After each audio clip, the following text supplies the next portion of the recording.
Hello and welcome back to our channel. So today in this video we are going to discuss about how to change video quality on Disney Plus. So without wasting much of our time, let's get straight into the video. So if you want to change your video quality on your Disney Plus, you need to simply open the Disney Plus app on your selected device where you are streaming it. Once you have done this, you need to now simply go to your profile and tap on app settings. So once you're in your app settings, you can simply tap on it and you will be redirected to a different page. Now, once you're in the page, you can find three settings, that is automatic, moderate and save data. So now if you're going to change your setting to automatic, your videos will start to play in the highest quality. So this way you can change your video quality on Disney Plus.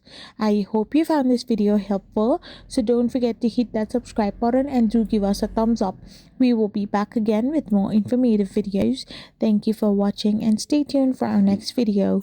We will be back again really soon. So stay tuned for many interesting and updating videos like this.